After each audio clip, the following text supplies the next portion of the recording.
Comenzamos, alumnos, con el desarrollo de la unidad 1 del programa de la materia Derecho de Daños, donde vamos a ver justamente las generalidades que tiene esta rama del derecho, el derecho de daños, la responsabilidad civil. Vamos a ver conceptos, funciones y presupuestos. Bueno, lo primero que, como ya hemos hecho en otras entregas, ¿no es cierto?, cuando hemos visto temas del derecho de las obligaciones, es brindar justamente los contenidos que están previstos en el programa de estudio. Concepto y evolución de la responsabilidad civil, el método de Vélez, las funciones de la responsabilidad civil, preventiva, resarcitoria, punitiva, las cuestiones medioambientales, que también generan responsabilidad, y los presupuestos de la obligación de resarcir, que en realidad es simplemente una noción jurídica de lo que veremos en la unidad número 2. Bueno, ¿qué significa ser responsable? Yo puedo, en un sentido análogo, decir, por ejemplo, que Pedro, Luis, Juan, Alberto, alumnos de la universidad, siempre realizan y entregan a tiempo las actividades prácticas de su materia. Recuerden hacer las tareas siempre y presentarlas, obviamente, subirlas al aula virtual. Entonces, todos estos alumnos son gente responsable, alumnos responsables.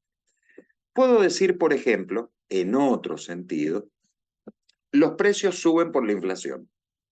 ¿Cuál es la causa del aumento de los precios? Propiamente dicha, la causa es la inflación por la depreciación monetaria. Podríamos hablar también de responsabilidad en otro sentido. En este caso, Pedro, que va en un ómnibus, en un colectivo, le cede el asiento a un anciano, o un peatón, por ejemplo, al cruzar la calle es atropellado por un colectivo, causándole lesiones en su cuerpo. Entonces, ¿quién es responsable del daño? Ya tenemos el concepto de responsabilidad y tenemos distintas situaciones en las que aludimos a esta expresión responsabilidad. Bueno, desde un punto de vista sociológico, obviamente que implica un conjunto de deberes que surgen de un determinado emplazamiento social. El alumno es responsable, yo cumplo respetando las señales de tránsito. Desde un punto de vista causal, relación causa-efecto, se ha producido esta consecuencia por esta causa que la genera. Desde un punto de vista moral, la calificación de la conducta del sujeto que actúa con razonabilidad, prudencia y que busca la perfección personal, es decir, la del sujeto que cede voluntariamente su asiento a aquella persona mayor de edad que lo puede necesitar mientras se está transportando en el transporte público. También podemos hablar en un sentido jurídico, y acá ya entramos a ver el tema propiamente técnico que a nosotros nos interesa, que es responsabilidad en sentido amplio, es decir, es responsable todo aquel que debe cumplir. Cuando nosotros hemos visto en el derecho de las obligaciones respecto del acreedor y respecto del deudor, artículos 730 y 731 del Código Civil, recordemos que el acreedor tenía el derecho a la satisfacción de un interés lícito y el deudor debía pagar. El deber de pago del deudor supone justamente el cumplimiento de un deber legal. La ley espera que lo haga voluntariamente.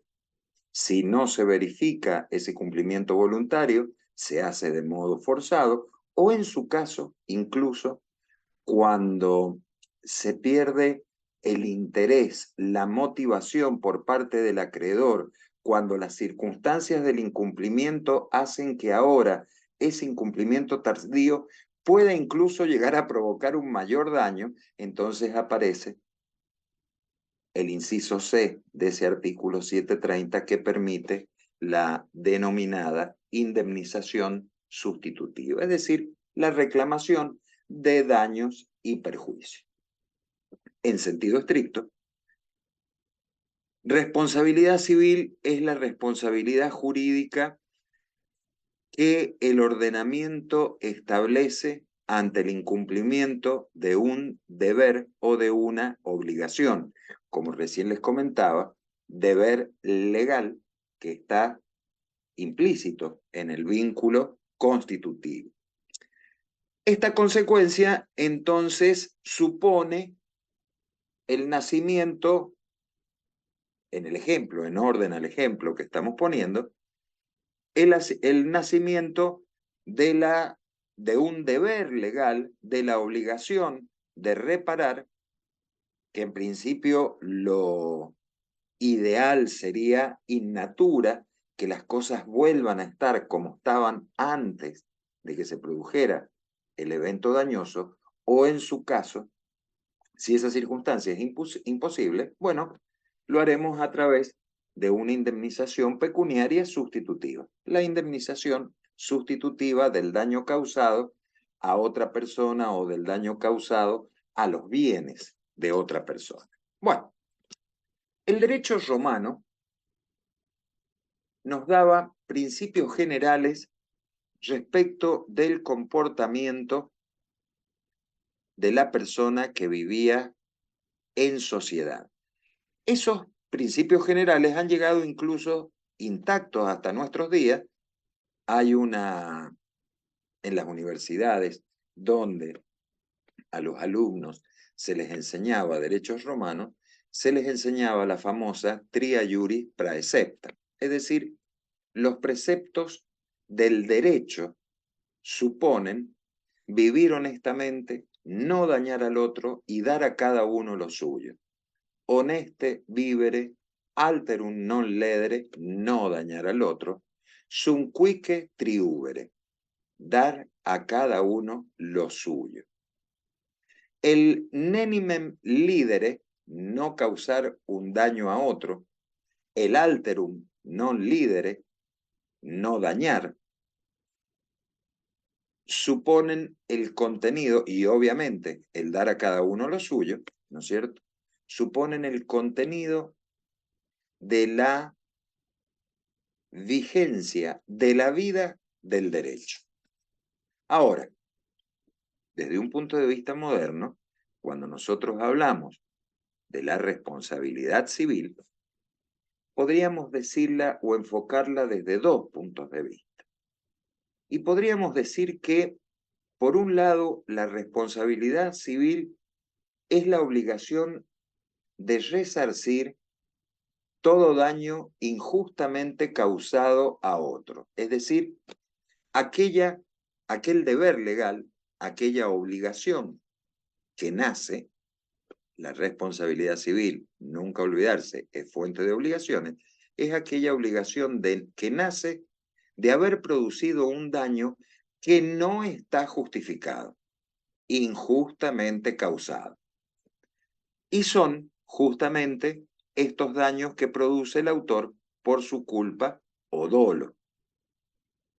Pero también podríamos hablar que la responsabilidad civil es la obligación de reparar todo daño injustamente sufrido. En el primer caso estamos poniendo el foco en el autor del daño, en el segundo caso estamos poniendo el foco en la víctima del daño. Son los que ha sufrido injustamente el damnificado, aunque el autor los hubiera causado sin culpa o dolo. Es decir, es perfectamente posible que nosotros hablemos del hecho involuntario que es dañoso, que provoca un daño y que debe ser reparado, y en su momento veremos cuál es justamente el factor de atribución, de responsabilidad de ese evento dañoso producido de modo involuntario. Por eso la parte final de esta imagen nos presenta un recuadro en rojo hablando del daño por ataque de un demente, daño injustamente sufrido, y el daño injustamente sufrido da lugar a la responsabilidad civil. No será el criterio legal. Más adelante vamos a ver que estos criterios legales se denominan factores de atribución. No será de carácter objetivo o subjetivo, ya explicaremos en qué consiste cada uno, sino que acá simplemente se produce por una cuestión de equidad. Lo que implica, en alguna medida, que quien, aunque no lo haga voluntariamente, produce un daño, debe con su patrimonio, de alguna manera, resarcir a quien lo ha sufrido de modo injusto. Bueno, la responsabilidad civil entonces importa un deber jurídico, no dañar, que soporta quien ha causado el daño. En cabeza del agente dañador justamente recae el deber jurídico. Quien daña a otro lo está privando de algo que es suyo, es decir, está violando el principio de no dañar, y el derecho declara de modo expreso o implícito, tipifica con preceptos abiertos diferentes tipos de responsabilidades. Es decir, no tenemos una casuística cerrada en la que hay enumeraciones legales estrictas, sino que tenemos una casuística de criterios que determinan qué circunstancias pueden llegar a generar esta responsabilidad civil. El término responsabilidad tiene su origen en la palabra responsum, que significa responder y que en sentido estricto supone obligarse o comprometerse a algo. De ahí que cuando nosotros hablamos de responsabilidad civil, estamos hablando del deber de soportar las consecuencias gravosas que recae sobre el transgresor de una norma o de un principio del derecho o del incumplidor de una obligación. Entonces acá tenemos algunos ejemplos que más o menos algunas imágenes que grafican con sencillez esta situación expresada del deber de soportar las consecuencias gravosas que recae sobre el transgresor de una norma o de un principio. El incumplimiento del contrato, es decir, esas dos manos que ahora están fracturadas por un incumplimiento, la situación de la producción de un daño en el accidente de tránsito, la agresión medioambiental, como se ve en la imagen inferior al centro, o en su caso, aquella situación que ya hemos mencionado antes, referida al deber sustitutivo al que se refería el artículo 730, inciso C, de nuestro Código Civil, cuando dentro de las obligaciones respecto del acreedor lo faculta a la reclamación sustitutiva de la indemnización. Bueno, la responsabilidad civil nace a partir del daño provocado a una persona, al patrimonio de un tercero o a un derecho de incidencia colectiva, y la consecuencia se traduce en una sanción resarcitoria o de retribución. Es decir, estamos ante un medio de reparar con una indemnización pecuniaria el daño que se ha causado a otros. El derecho de daños se ocupa justamente de dar una solución a la víctima en relación a un daño determinado. Se relaciona al causante y a la víctima del evento dañoso se establece cuál es el factor de atribución de responsabilidad, es decir, cuál es el criterio legal. Se determina cuál es el modo de reparar y la extensión, es decir, el monto. Se establece o se definen cuáles son los sujetos legitimados para reparar y quiénes son los que merecen la reparación y en qué consistirá la misma. Todo esto cae dentro del ámbito de la denominada responsabilidad civil. Como consecuencia de ello, la imagen inferior derecha nos presenta ahora la prelación normativa, es decir, las normas en el orden o en la secuencia que eventualmente deben ser aplicadas en materia de daño y en los casos que concurran justamente disposiciones del Código Civil y Comercial y alguna ley especial relativa a la responsabilidad civil, son aplicables en el siguiente orden de prelación las normas que concurran sobre la misma circunstancia fáctica. Primero, las normas indisponibles del Código Civil y de leyes especiales. Segundo, la autonomía de voluntad. Tercero, las normas supletorias de las leyes especiales. Y cuarto, las normas supletorias del Código Civil. Tenemos leyes especiales como es, por ejemplo, la Ley de Defensa del Consumidor, tenemos leyes especiales como la Ley General del Ambiente, etcétera, etcétera.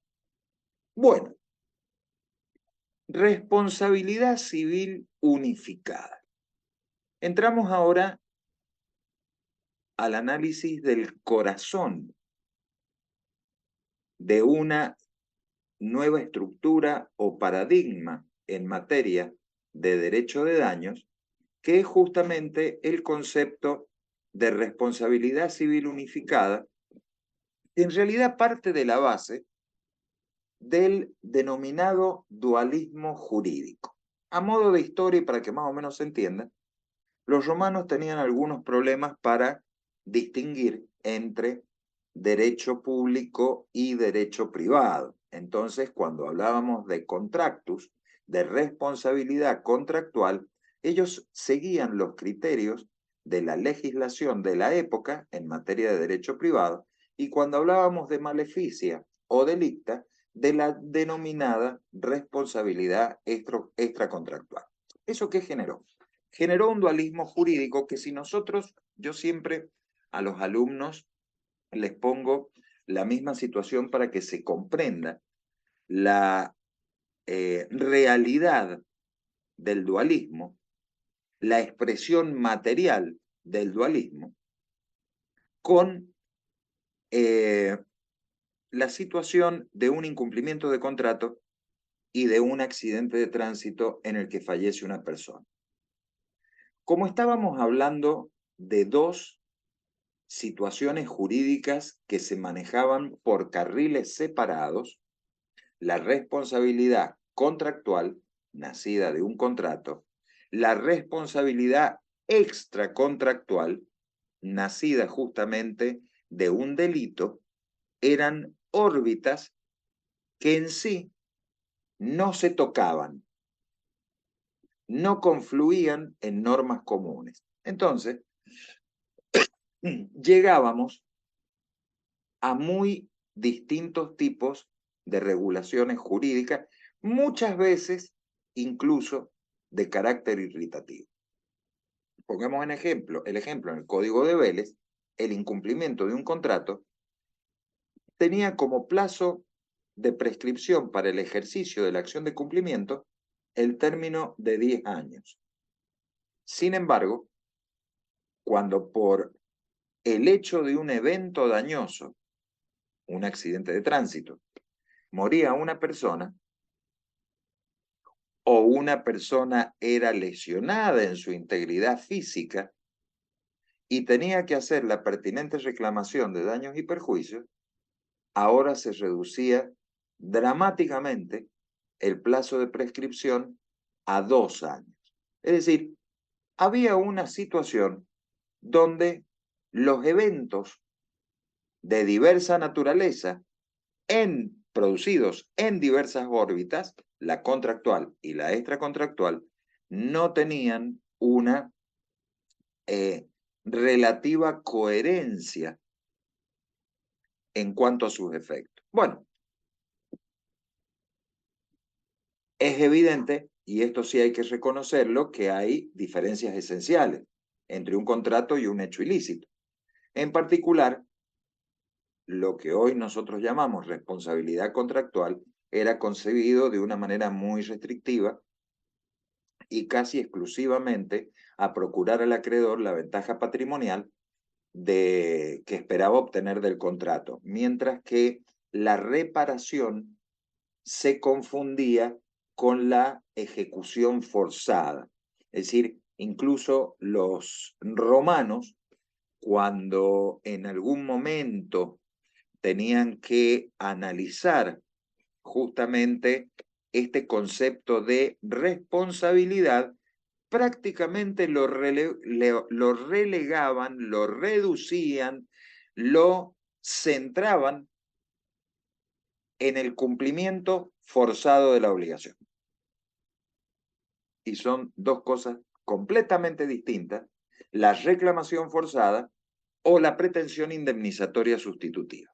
Bueno,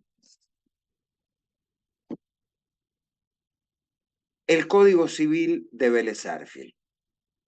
Con esto estudié yo, esto que está acá, el 1107 del Código Civil, lo que nosotros llamábamos responsabilidad cuasi delictual.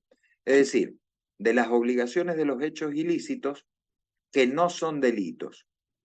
Entonces, el artículo 1107 expresamente nos decía que los hechos o las omisiones en el cumplimiento de las obligaciones convencionales no están comprendidos en los artículos de este título si no degeneran en delitos del derecho criminal. Es decir, la responsabilidad, si no, por ejemplo, por culpa de la gente, en las obligaciones convencionales, ¿no es cierto?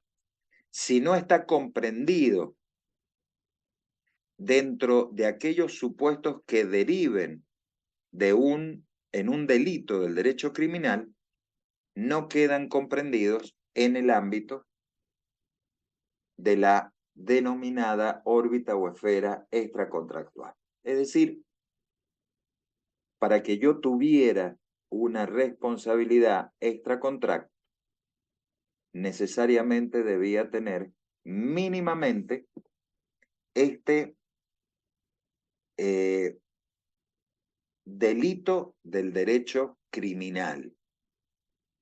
Entonces, ¿cuál era el problema que se suscitaba?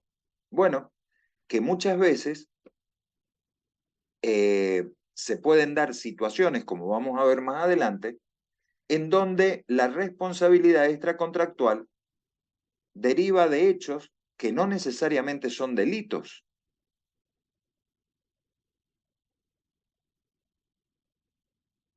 Y acá comenzaban los problemas de orden práctico. El problema que se suscita y ocurre con frecuencia, por ejemplo, cuando el incumplimiento de una obligación transgrede, además del incumplimiento, propiamente dicho, el deber de no dañar. Entonces, la pregunta es, ¿qué régimen se debe aplicar? No estamos hablando solamente del mero incumplimiento. Estamos hablando de transgredir ese deber genérico del alterum non lidere, de no dañar al otro. Bueno, aparecieron dos tesis que los podríamos llamar, o dos variantes, que los podríamos llamar la de la opción y la del cúmulo. La teoría o la tesis del cúmulo le otorga al acreedor la posibilidad de elegir entre uno y otro régimen las soluciones normativas que le sean más favorables. Bueno, este sistema en la República Argentina no anduvo bien, entonces el sistema que verdaderamente tuvo una acogida más fructífera fue justamente la teoría, la denominada teoría o tesis de la opción, que le permite al acreedor elegir entre uno u otro régimen las condiciones de operatividad de esta alternativa, que son, que ha generado discusiones muy variadas, ¿no es cierto? Por ejemplo, en algún momento se admitió con carácter restringido solo cuando el incumplimiento contractual degenera en un delito del derecho criminal, es decir, era verdaderamente fuente de dolores de cabeza, por lo que, por lo que en un determinado momento histórico en la evolución del derecho civil, aparece un fallo que a mi criterio revoluciona el derecho de daños. Y ahí empezamos a hablar de la historia de la responsabilidad civil unificada.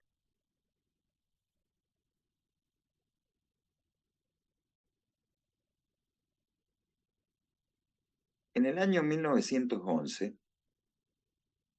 tal como lo menciona la imagen, la Corte de Casación francesa admitió la existencia de lo que hoy se denominaría obligaciones de seguridad en el contrato de transporte.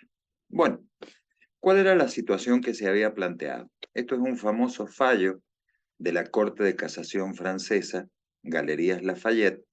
Es una casa muy importante de París, de Francia, eh, y con motivo del transporte de mercadería, en aquella época utilizaban carros tirados por caballo que en un accidente de tránsito se produce la muerte de una niña, Anne-Marie, me parece que tenía 11 años, y entonces se procede por parte de los padres de la víctima, la reclamación de la indemnización pertinente y Galerías Lafayette lo que hace es decir, no me corresponde a mí, el autor del evento es en realidad el cochero que va manejando el carro. Bueno, esta situación planteaba justamente esta absoluta división entre la órbita contractual y extracontractual de la responsabilidad civil. ¿Por qué? En principio, Galerías Lafayette contrataba el servicio de transporte, pero el autor del evento era en realidad quien conducía el carro, que solamente había sido conducido para transportar.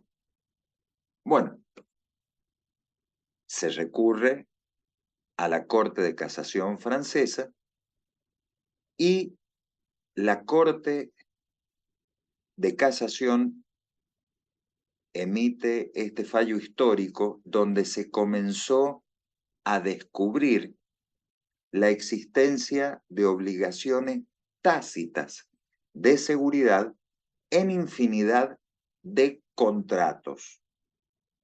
Hablamos de la órbita contractual para que vayamos teniendo bien en claro cuál es la situación de evolución del derecho en esta materia, la órbita contractual que debe producir únicamente efectos propiamente contractuales entre deudor y acreedor, ahora tienen subyacente obligaciones tácitas de seguridad. Y entonces aparecen las obligaciones de seguridad en los juegos de feria, en los picaderos para la práctica de equitación, en la hotelería, en los restaurantes y en los bares, en los establecimientos termales, los cines, la locación inmobiliaria, organizadores de eventos deportivos, colonias de vacaciones, establecimientos educativos, médicos, quienes comercializaran productos elaborados como por ejemplo comida. Entonces, comienza una evolución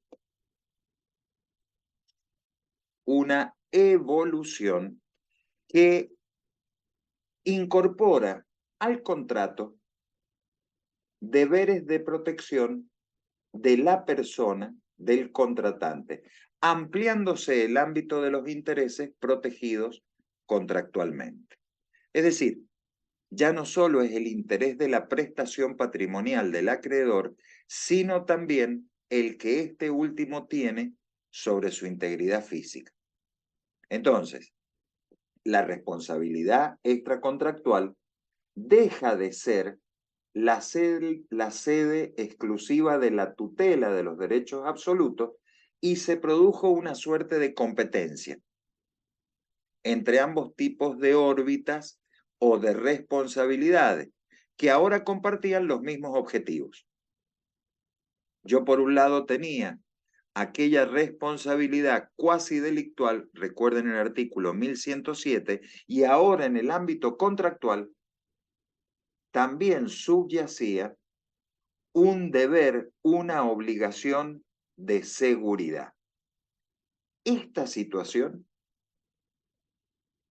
es la que permite la evolución que fomenta un giro doctrinal hacia posiciones monistas. La doctrina contemporánea, ¿no es cierto?, concluye que justamente científicamente no hay dos responsabilidades, sino que hay dos regímenes de responsabilidad. Es decir, podemos hablar de fuentes, de eventos de los que se va a desprender responsabilidad sin que digamos que sus consecuencias son distintas responsabilidades. Y entonces, como vemos en esta imagen, que le hemos puesto un circulito ahí arriba, como si fuera prohibido estacionar, la órbita contractual y la órbita extracontractual, como órbitas se mantienen, pero ya no hablamos de la responsabilidad contractual y extracontractual. ¿Por qué?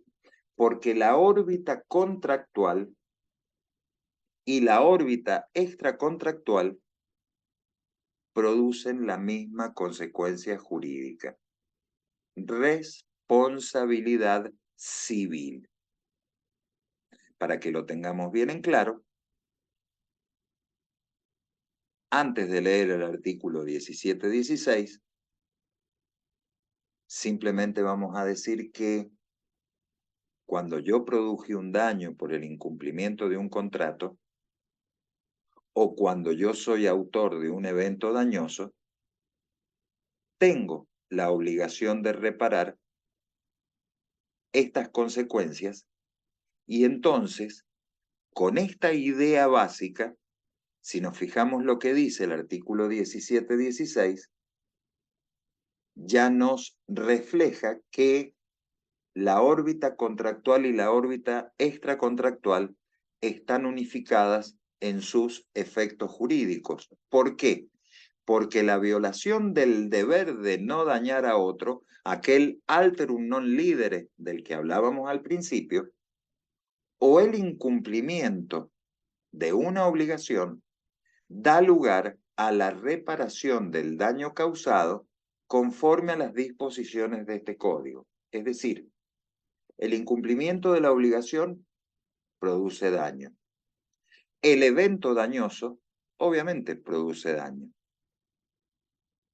y generan consecuencias jurídicas. Pero en lo que se refiere a las normas que se van a aplicar para la reparación de ese daño, esas normas no son distintas teniendo en cuenta la fuente de la cual nacieron esos daños. Las normas van a ser comunes o va a ser la misma. Es decir, hay una unificación del principio de no dañar alterum non lidere y se incorpora como un principio general de la función resarcitoria. Cuando yo daño, debo resarcir. Ahora, ¿cuál es el origen del daño? Bueno, puede ser el incumplimiento de un contrato, puede ser un evento que provoca una lesión en la víctima o en sus derechos.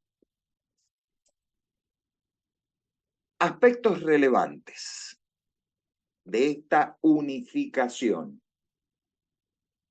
Yo al principio, cuando comencé el desarrollo de esta primera parte de las nociones generales del derecho de daño, les comentaba algo que a mi criterio era irritativo, es decir, los plazos de prescripción de las acciones en materia de daño. Bueno, el nuevo artículo 2561, in fine, establece un único plazo de 3 años de prescripción de la acción, tanto en el reclamo de la indemnización de daños derivados de la responsabilidad civil, sea que estos provengan del incumplimiento de un contrato o bien de la producción de un evento dañoso.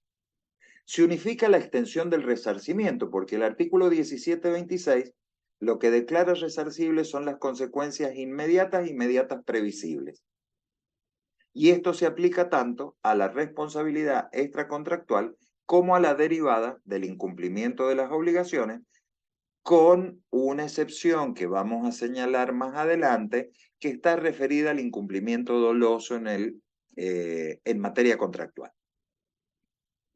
El curso de los intereses accesorios a la obligación de reparar.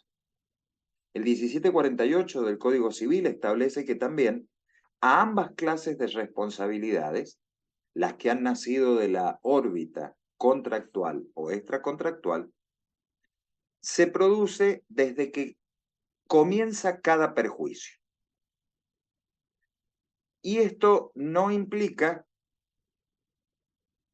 que tengamos una situación diferenciadora en el incumplimiento del contrato o respecto de la denominada culpa aquiliana.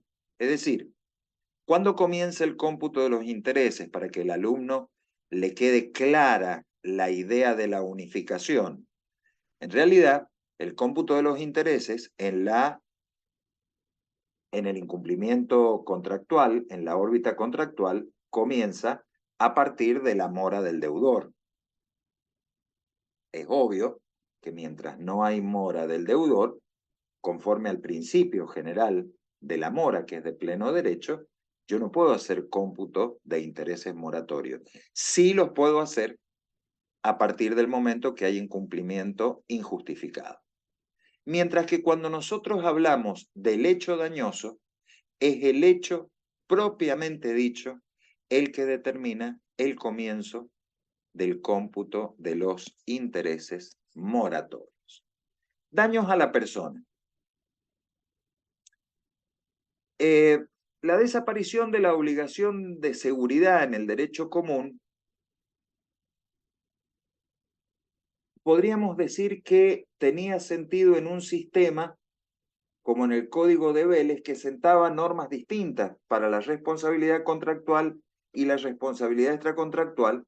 De ahí la previsión del artículo 1107 del Código Civil, y no podíamos hablar de la responsabilidad por riesgo creado, es decir, la responsabilidad del 1113 del Código Civil al ámbito del contrato.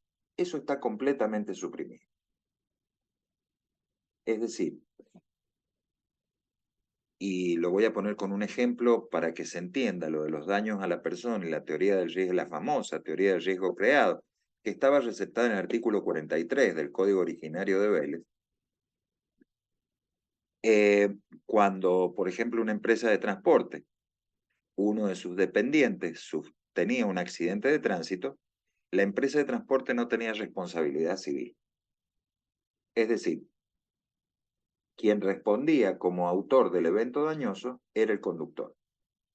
Desde un punto de vista práctico, esta solución jurídica dejaba al desnudo, que la víctima no iba a quedar satisfecha en sus derechos porque justamente muchas veces existe una incapacidad patrimonial del autor del daño para reparar el daño producido. Pero más allá de eso, hay una cuestión que es verdaderamente irritativa, y es que quien realiza la actividad económica normalmente utiliza un elemento, un objeto, que es potencialmente generador de riesgos, generador de daños, como es, por ejemplo, sacar un colectivo a la calle, está creando un riesgo y, sin embargo, no se hace responsable de ese riesgo. Entonces, en estas circunstancias, evidentemente, es donde se hace patente la necesidad, o se hacía patente la necesidad de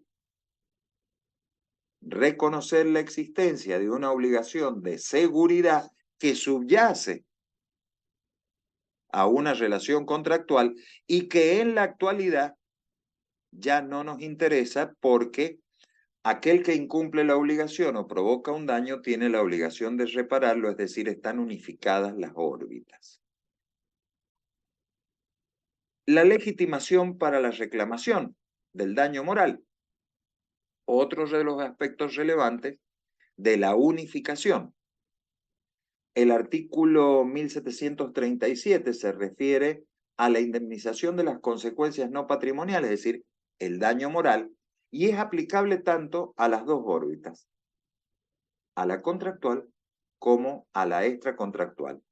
Se produce una ampliación para la legitimación al momento de hacer la reclamación del daño no patrimonial porque permite ahora, ¿no es cierto?, que los damnificados indirectos también puedan reclamar de jure propio, es decir, por su propio derecho, también puedan reclamar en caso de la muerte de la víctima.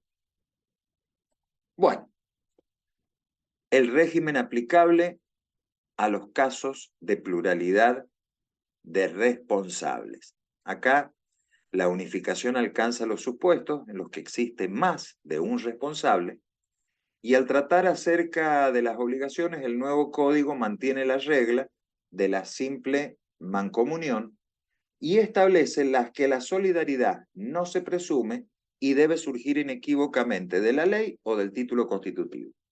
Sin embargo, en materia de responsabilidad civil, se dispone expresamente que si varias personas participan en la producción de un daño, que tiene una causa única, se aplican las normas de las obligaciones solidarias, mientras que si la pluralidad deriva de distintas causas, se aplican las reglas de las obligaciones concurrentes.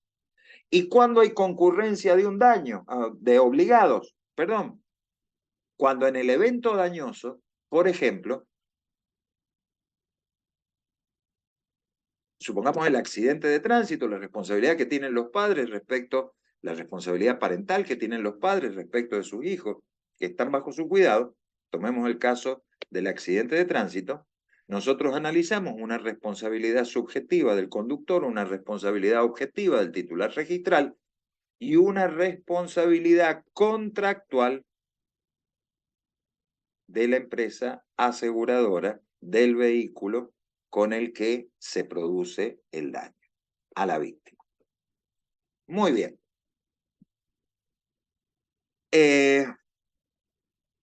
Hablemos de contrato o hablemos de hecho ilícito, que son las circunstancias fácticas sobre las que reposa la órbita contractual o extracontractual. En ambos casos tenemos el incumplimiento de un deber jurídico de carácter genérico, el alterum non lidere. Estamos incumpliendo el deber jurídico de no dañar. Y cuando se produce ese incumplimiento, nace la responsabilidad civil. Pero ahora la responsabilidad civil establece normas que son de carácter común, tanto al daño que nació de la órbita contractual como de la órbita extracontractual. Por eso, volvemos ahora a leer el 1716 y vemos que la violación del deber de no dañar a otro, el incumplimiento de la obligación, da lugar a la reparación del daño causado conforme a la norma o a las disposiciones de este código. Es decir, dos eventos producen la misma consecuencia. Daño. No hablamos de un daño contractual o un daño extracontractual. Hablamos de un daño que nació del incumplimiento de un contrato o hablamos de un daño que nació de un evento. La consecuencia jurídica es siempre la misma. El principio de no dañar a otro, el alterum non lidere, ahora es uno solo. Deber de no dañar, con independencia que el origen del daño haya provenido de un contrato o que el origen del daño haya provenido de un evento. Y entonces, este criterio se incorpora como principio general de la función resarcitoria. Bueno, obviamente que deberíamos tener presente siempre que por la naturaleza propia de la órbita contractual y de la órbita extracontractual que produce daño, y esto no conspira contra la unificación, pero tenemos que decir que hay aspectos relevantes en los que subsiste la responsabilidad contractual y extracontractual. Por ejemplo, entre el valor de la prestación y los mayores daños, porque a diferencia de lo que ocurre con el evento dañoso, el incumplimiento de la obligación no solamente da lugar a la reparación del daño causado, sino que también genera el derecho en el acreedor a exigir la ejecución forzada de lo que le es debido. Una de las situaciones de la distinción de valor y mayores daños. Configuración de antijuridicidad es otro de los aspectos que no se pueden unificar. ¿Y por qué? Porque en la responsabilidad extracontractual, la antijuridicidad es atípica porque es ilícita la violación del deber de no dañar a otro. No sucede lo mismo en materia contractual, ya que el daño se produce como consecuencia de la infracción de una obligación específica, pero la conducta originaria de los contratantes no era antijurídica. Entonces, esta diferencia está expresamente receptada en el 1716, porque el 1716 no habla de la obligación o del daño que nace del contrato, sino que habla del daño que nace del incumplimiento de una obligación. Y ahí aparece conculcado, vulnerado, perjudicado, o aparece expresado el daño. Muy bien. La configuración del factor de atribución. Cuando nosotros hablamos de factor de atribución, una aclaración, porque esto que estamos viendo es en realidad un trabajo que se basa en que lo que se está analizando es el sistema de daños en general, pero para alguien que lo conoce. En realidad, obviamente, ustedes por el inicio del estudio que estamos haciendo no saben lo que es antijuridicidad, no conocen lo que son los factores de atribución, pero podríamos decir que cuando nosotros hablamos de los factores de atribución nos referimos a los criterios de la ley. Esto implica la idea de por qué yo debo responder. Entonces, mientras el deber general de no dañar liga entre sí a todas las personas, la obligación es un vínculo jurídico que constriñe, que vincula solamente a algunos sujetos. Entonces, en esta situación, podríamos decir que hay deberes calificados y la responsabilidad no deriva de la calidad de dañador, sino de la calidad de deudor de la obligación. Yo no daño, sino que incumplo injustificadamente y eso genera el daño. Contrariamente a lo que ocurre en la esfera extracontractual, el factor de atribución acá viene ligado a las circunstancias en las que el daño ha sido producido por el hecho del hombre con o sin intención de dañar, ¿no es cierto? Y en el ámbito contractual depende simplemente del alcance de lo debido en cada caso por el solvens, que es el deudor. Entonces acá tenemos dos órbitas en las que cuando hablamos de la configuración del factor de atribución no vamos a poder aplicar el mismo criterio. El rol del caso fortuito. Ustedes ya saben que el caso fortuito opera justamente como un eximente porque rompe el nexo causal entre el incumplimiento material de la obligación por parte del deudor y su voluntad de querer cumplir. Es decir, el caso fortuito en principio exime de responsabilidad tanto en la órbita contractual como en la órbita extracontractual de obligaciones.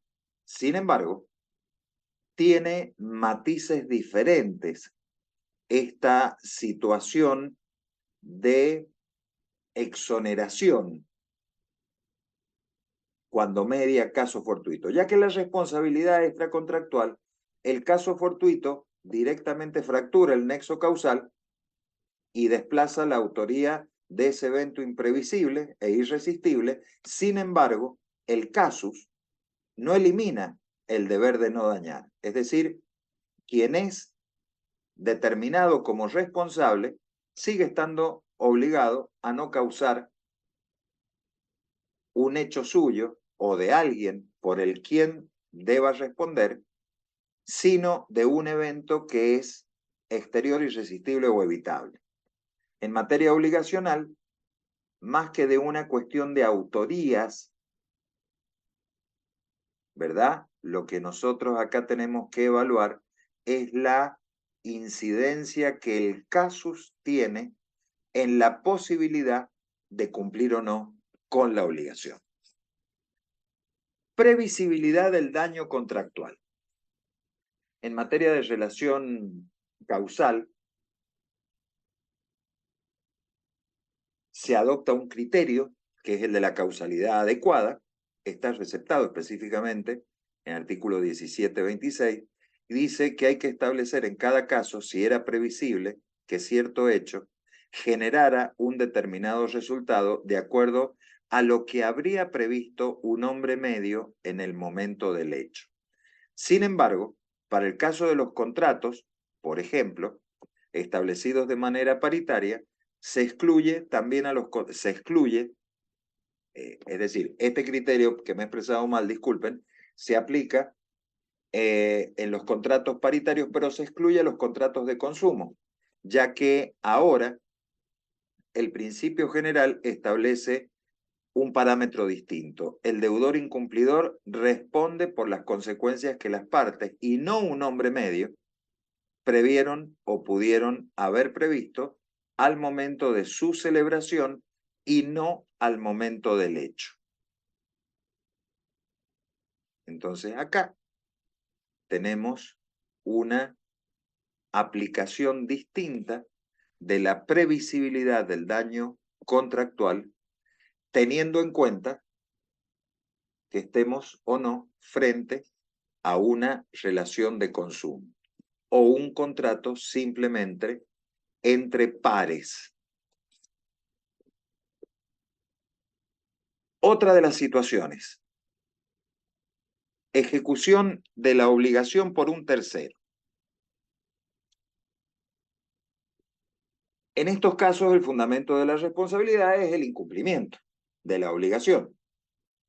Y esa circunstancia hace responsable al deudor, cualquiera sea la persona que de hecho haya materializado la inejecución de la obligación. En la responsabilidad extracontractual, el responsable directo responde por el hecho de otro, como sucede con el principal respecto de su dependiente, como sucede con los padres respecto de sus hijos. En la responsabilidad contractual, el análisis no se centra en el hecho que daña, sino en el incumplimiento. En tanto que éste sea imputable al deudor, de manera directa y no de manera refleja. Por eso el hecho de que el obligado introduzca a un tercero para ejecutar la prestación no altera en nada la naturaleza y el fundamento de su responsabilidad. Dicho en otros términos, si yo tengo que entregar 1.000.000 de pesos al banco y el banco me intima porque no los pagué, yo no puedo decir, uy, en realidad se olvidó mi gerente hacer el cheque o llevar el dinero en efectivo para depositarlo. No es excusa. Sigo siendo yo responsable por el hecho del dependiente. La edad a la que se adquiere el discernimiento, se distinguen edades, igual que en el Código de Vélez, y acá hay distinción de criterios para los actos lícitos y para los ilícitos, con la única modificación que en el segundo caso, es decir, de los actos ilícitos, sigue siendo 10 años, y en el primer caso, antes era 14 y ahora son 13 años. Otro criterio que no se unifica en la órbita contractual y extracontractual es la ley aplicable a los casos con elementos internacionales. Es decir, de acuerdo al 2651 del Código Civil, los códigos se rigen en principio por el derecho elegido por los contratantes. En defecto, se va a aplicar la ley del cumplimiento o, de no poder determinarse, la del lugar de celebración del contrato. Cuando hablamos de hecho ilícito, en cambio, se aplica la ley del país donde se produjo el daño, independientemente de aquel donde haya tenido lugar el hecho generador. Sin perjuicio de ello, obviamente, el que está siendo imputado como responsable y la víctima, siempre y cuando tengan su domicilio en el mismo lugar. En el momento que se produzca el daño, se les aplica el derecho de ese estado. Conclusiones. Y con esto terminamos la primera parte prevista en la entrega de este análisis de las generalidades de la responsabilidad civil. Primero, siempre por favor que les quede absolutamente claro que la unificación no significa borrar fronteras entre el incumplimiento de una obligación y un hecho ilícito o un hecho generador de daño, porque son especies fácticas de absoluta diversa naturaleza. Por el contrario, siguen siendo consideradas fuentes distintas de la responsabilidad civil. Lo que busca la unificación es simplemente someter en principio la responsabilidad resultante del daño que puede tener su asiento en la órbita contractual o extracontractual a la misma regulación jurídica. Bueno, alumnos, con esto terminamos la primera parte del análisis de esta unidad 1, así que después comenzaremos se los voy a mostrar ahora. Comenzaremos con otros aportes de la legislación en materia de responsabilidad civil, que no es propiamente el Código Civil y Comercial.